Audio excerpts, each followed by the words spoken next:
Jadi makanan yang paling pertama itu dessert ya. Ini makanan atau minuman ya sebetulnya, karena ini tuh es yang katanya tuh bener-bener bergoyang banget yang tadi aku bilang, yaitu es goyobot. Nah, es goyobot ini kalau kamu sering ke Bandung atau pernah ke Bandung terus di pinggir jalan ngeliat ada yang jualan es goyobot, inilah yang jualnya itu. Dan es goyobot ini, fun fact-nya, dikasih nama goyobot itu ada perbedaan pendapat sih dari masyarakat Jawa Barat. Ada yang bilang kenapa goyobot itu karena kan tekstur goyobot itu ketika disendok dia tuh kenyal dan juga bergoyang gitu, jadi dipanggilnya goyobot. Tapi ada juga masyarakat lain yang bilang itu tuh nama lain dari bahasa akulturasi gitu, dari bahasa negara lain. Nah, goyobot ini sebetulnya sudah ada dari tahun 1940-an. 1930, 40 tuh udah ke Bandungnya. Iya, awalnya itu di Jakarta dulu. Di Jakarta 1930-an oleh Pak Junaidi. Iya, Pak Junaidi. Tapi di tahun 1940 dia wariskan resepnya ke anaknya Pak Usep. Itu di Bandung jualannya. Dan ternyata laku banget di Bandung. Jadi bener-bener populernya tuh di Jawa Barat saat itu 1940. Tapi karena 1946 ada tragedi Bandung Lautan Api, Pak Usep harus pindah ke Garut. Setelah melanjutkan jualannya di Garut, ternyata warga Garut juga suka banget. Jadi ya bisa disebut es goyobot tuh populernya di Bandung dan juga Garut. Kalau gitu langsung aja yuk nonton gimana sih es goyobot yang bergoyang itu. Ini dia es goyobot. Kawan kupas, kalian pasti nggak asing sama es goyobot. Es goyobot adalah minuman khas Jawa Barat yang menggunakan adonan goyobot dari tepung hangkwe sebagai bahan utama. Adonan yang sudah dipotong kecil-kecil lalu disajikan bersama santan, gula merah cair, es batu, serta pelengkap seperti ketan hitam, kelapa muda, tape singkong, alpukat, dan sagu mutiara. Dari segi rasa nih ya, es goyobot memiliki perpaduan manis dan gurih dengan sensasi dingin yang menyegarkan. Tekstur goyobot yang kenyal, lembut, dan sedikit licin membuat minuman ini terasa unik dan semakin nikmat saat cuaca panas. Fun fact-nya, nama goyobot berasal dari bahasa Sunda yang berarti kenyal dan bergoyang. Tekstur goyobot yang khas inilah yang membedakan es goyobot dari es campur biasanya, sehingga menjadi salah satu minuman tradisional khas Jawa Barat yang masih digemari hingga sekarang. Wow, segar banget ya, baru dessert yang pertama tapi udah kerasa banget segernya. Nah, tadi kan kita udah es ya. Sekarang makanan yang kedua, aku mau ngasih tahu makanan cemilan kayak padat gitu dan mengenyangkan sih lumayan. Kalau gitu langsung aja makanan kedua, mari kipas, mari kita kupas. Oke, jadi kawan kupas, untuk makanan kedua yang manis-manis ini ada di Surabi. Surabi ini ada dari tahun 1923. Dan ada perbedaan pendapat juga, katanya Surabi ini bisa muncul karena adanya akulturasi dari kuliner yang ada di India. Katanya sih mirip-mirip gitu. Tapi dan bilang juga Surabi itu adalah pancake-nya Indonesia. Wow, entah ya kenapa bisa berpikiran kayak gitu. Tapi ya mungkin dilihat dari bentuknya yang bulat sama-sama kayak pancake kali ya. Tapi nggak apa-apa, Barat mungkin negara lain punya pancake, Indonesia punya Surabi. Kalau gitu langsung aja kita lihat gimana sih Surabi di Jawa Barat. Ini dia Surabi. Kawan kupas, tahu gak sih Surabi dibuat dari campuran tepung beras, santan kelapa, sedikit garam, dan gula. Setelah adonan tercampur rata, adonan dituangkan ke dalam cetakan tanah liat, lalu dipanggang menggunakan api kecil hingga matang. Cara memasak tradisional ini menghasilkan Surabi dengan bagian tengah yang lembut, pinggiran yang renyah, dan aroma yang khas. Surabi memiliki cita rasa gurih dari perpaduan santan dan tepung beras yang dipanggang. Selain varian gurih, Surabi juga tersedia dengan berbagai topping seperti oncom, telur, atau sambal yang pedas yang memberikan rasa khas dan setiap sajian. Teksturnya yang lembut dengan pinggiran renyah membuat surabi semakin nikmat. Fun fact-nya nih, hingga sekarang banyak penjual surabi yang masih menggunakan tungku dan cetakan tanah liat karena dipercaya menghasilkan aroma panggangan yang lebih autentik dibandingkan alat modern. Inilah yang membuat surabi tetap menjadi salah satu warisan kuliner khas Jawa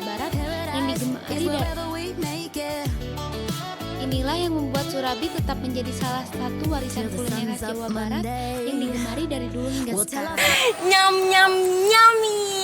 Gimana surabi? Pada ngiler nggak nih sama surabi? Nah, surabi ini salah satu comfort food aku juga sih. Setiap aku bingung mau ngemil apa, kayaknya surabi salah satu opsi yang aku pilih gitu. Entah aku datang ke tempatnya ataupun aku pesen online, surabi salah satu yang kayak surabi aja nih hari ini. Itu. Semoga ada yang sama ya biar kita samaan.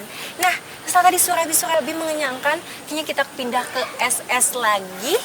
Yang ketiga itu ada es yang hijau-hijau. Tahu gak nih es hijau-hijau gitu? Kalau gitu langsung aja kita ke minuman atau dessert yang ketiga. Mari kipas, mari kita kupas.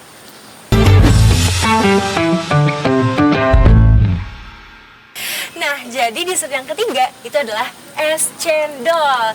Pasti ini sobat kupas itu kawan kupas itu udah nggak asing banget sama es cendol. Kayaknya pedagang kaki lima tuh banyak yang jualan es cendol, ataupun di warung-warung, di rumah-rumah, ataupun di kantin, di sekolah, dimanapun ada es cendol pastinya. Nah, siapa nih yang sering jajan es cendol? Kalau belum tahu, es cendol itu sebetulnya udah ada dari abad ke-19. Ya, udah lama banget ya. Tapi ternyata baru populernya itu di tahun 1972-an dengan adanya es cendol Elizabeth di Bandung. Wah, berarti itu benar-benar bersejarah banget ya Elizabeth, karena awal mula populer di Bandung, di Jawa Barat itu karena es cendol Elizabeth itu. Gak kebayang seenak apa. Jujur aku belum nyobain juga sih Elizabeth itu cendolnya. Hari Minggu deh mau cobain. Nah, oke, kalau gitu langsung aja ini dia es cendol. Kawan kupas, tau gak sih es cendol itu dibuat dari apa? Es cendol dibuat dari campuran tepung beras, tapioka, air, dan daun suji sebagai pewarna alami. Adonan dimasak hingga mengental lalu dicetak ke dalam air es sehingga membentuk butiran cendol yang kenyal. Santan dimasak bersama daun pandan dan sedikit garam. Sedangkan gula merah direbus hingga menjadi sirup. Saat disajikan, cendol dipadukan dengan es batu, sirup gula merah, santan, dan potongan buah nangka. Es cendol memiliki perpaduan rasa manis dan gurih. Gurih dari santannya, segar dari es batunya, tekstur cendol yang kenyal, serta aroma harum dari buah nangka. Kombinasi inilah yang membuat es cendol menjadi minuman tradisional yang menyegarkan dan digemari banyak orang. Fun fact-nya nih, es cendol tidak hanya menyegarkan, tetapi juga mengandung karbohidrat dari tepung beras dan gula merah yang dapat menjadi sumber energi. Dahulu, es cendol lebih sering disajikan dalam acara keluarga atau adat. Kini, minuman tradisional ini hadir dengan berbagai varian penyajian di pasar hingga kafe modern. Namun, cita rasa khasnya tetap menjadi daya tarik yang membuatnya populer hingga sekarang. Seger banget ya es cendol. Gak kebayang sesegar apa kalau lagi bulan puasa ataupun di siang hari di panasnya terik matahari. Nah, tadi udah es-esan, kayaknya kita pindah, jangan es lagi, karena sekarang mau pindah ke makanan dessert terakhir yang katanya sih disebutnya dicocol enak. Ada yang tahu nggak nih kawan kupas? Kalau gitu, mari kipas, mari kita kupas. Yap, dicocol enak yaitu sebutan untuk colenak. Nah, colenak ini ada dari 1930-an. Nah, awalnya itu oleh Aki Mursi, yang dimana Aki Mursi ini resep utamanya paling pertamanya di 1930-an. Dan fun fact-nya, colenak beliau itu ada suatu kebanggaan karena di tahun 1955 itu ada penyajian kepada para pemimpin-pemimpin yang datang ke konferensi Asia Afrika. Jadi benar-benar gak nyangka ya cemilan Jawa Barat pernah dicicipin sama pemimpin-pemimpin saat itu. Kalau gitu langsung aja kita lihat, ini dia colenak. Kawan Kupas, tahu gak sih colenak itu dibuat dari apa? Colenak dibuat dari tape singkong atau peyem yang telah difermentasi sehingga memiliki rasa manis alami. Tape dipotong sesuai ukuran, kemudian dibakar hingga permukaannya kecoklatan dan mengeluarkan aroma yang khas. Setelah itu, colenak disajikan dengan saus gula merah yang dipadukan dengan santan serta taburan kelapa parut sehingga menghasilkan perpaduan rasa yang lezat. Colenak memiliki rasa manis alami dari tape singkong yang berpadu dengan gurihnya santan dan manisnya gula merah. Proses pembakaran memberikan aroma harum dan cita rasa karamel yang khas. Teksturnya lembut, sedikit kenyal, dan semakin nikmat saat disantap dalam keadaan hangat. Fun fact-nya nih, nama colenak merupakan singkatan dari dicocol enak, karena cara menikmatinya dengan mencocokkan tape bakar ke dalam saus gula merah. Keunikan inilah yang membuat colenak menjadi salah satu kuliner khas Jawa Barat yang memiliki cita rasa dan cara penyajian yang berbeda dari olahan tape lainnya. Nyam nyam nyam. Wah, ternyata dessert terakhir colenak ini salah satu yang banyak banget masyarakat Sunda Jawa Barat tuh suka banget, dan nilai sejarahnya juga sangat tinggi. Apalagi sekarang udah generasi ketiga tahu resepnya Aki Morsi yang tadi aku bilangin, jadi tetap dibeli karena resepnya pasti sama kayak nasi tuang itu. Nah, ternyata udah selesai ya.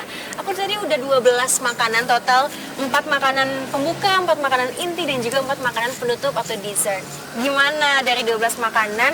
Pasti kawan Kupas udah milih makanan mana aja yang bakal dimakan di minggu depan ataupun bulan depan. Pokoknya jadwalin buat nyobain kulineran yang ada di Jawa Barat.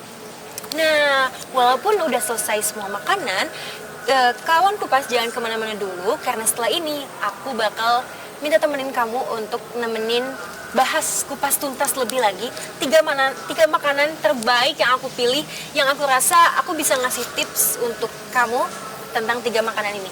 Kalau gitu jangan kemana-mana ya, tetap temenin aku, temenin Gevira sambil piknik di Kupas Rasa. Setiap rasa punya cerita.